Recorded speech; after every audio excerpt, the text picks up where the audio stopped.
Africa, and it's a very interesting story because Basketball South Africa, BSA, is nominated for Sports Federation of the Year at the annual SA Sports Awards. However, Basketball South Africa doesn't seem to be in such great shape. Now, I want to welcome you to the program, Mr. Mokoena. Can you just give us a brief outline of the challenges that are facing Basketball South Africa? Well, maybe let me start by thanking you for the opportunity on behalf of basketball. But I don't want to talk about challenges as yet, but let me talk about the achievements that Basketball South Africa has realized. In 2012, Basketball South Africa was put under administration by SASCOC for maladministration and mismanagement. There was an interim committee and then a full executive was elected in November 2013. Since then, we've seen the Premier Basketball League on TV, on the courts every year for 3 years now. We've had the under-16s playing at the Afro Basket in Africa, and then we've had our senior women's national team also playing in the Afro Basket in Cameroon. So there's been a lot of progress within basketball. No, granted. And that's the story we hear from basketball in South Africa, is that there's potential for growth. It's getting backing. As you say, it has a league.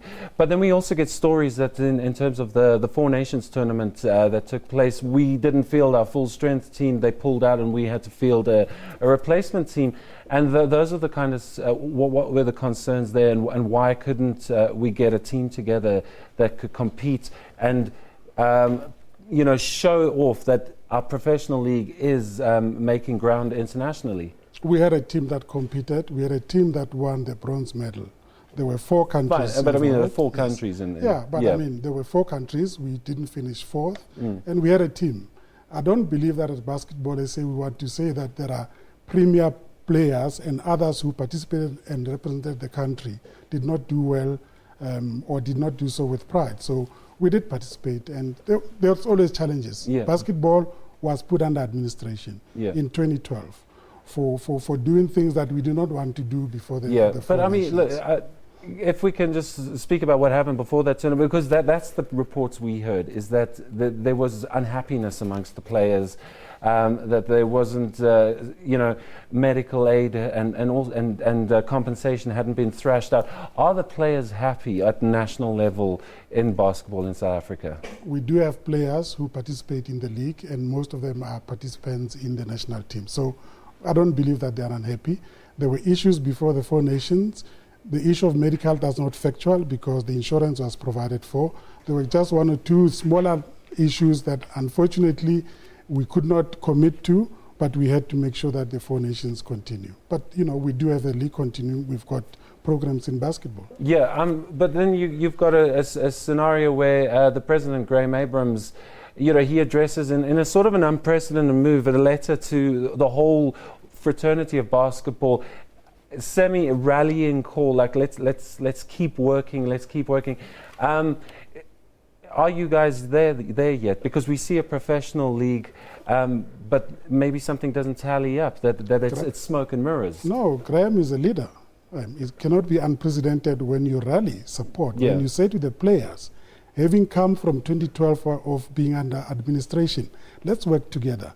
There are challenges, but let's together try and make sure that we deal with those challenges. So I think when he does act like that, it is presidential and very good for the federation. Well, I mean, obviously it's a positive step forward, and that's why I said it was unprecedented. But then let's take a look at the future of basketball, because as you've said, since a certain period, you guys have got your act together.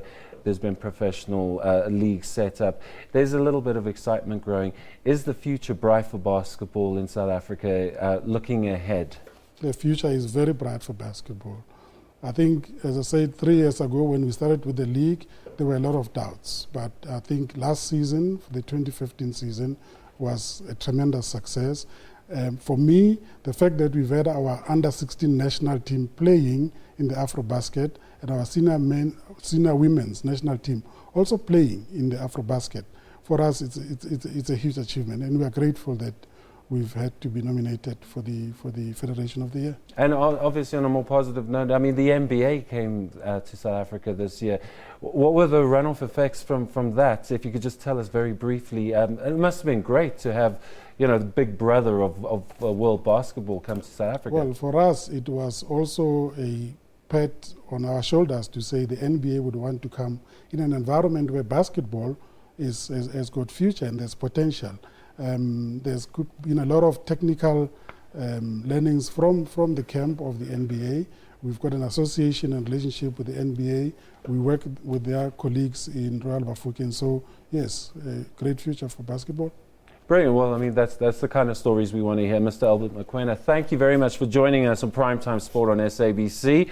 And as you will know, Basketball South Africa, they're up for Federation of the Year at the South African Sports Awards, and we wish them all the luck. We're going to go to a quick commercial break.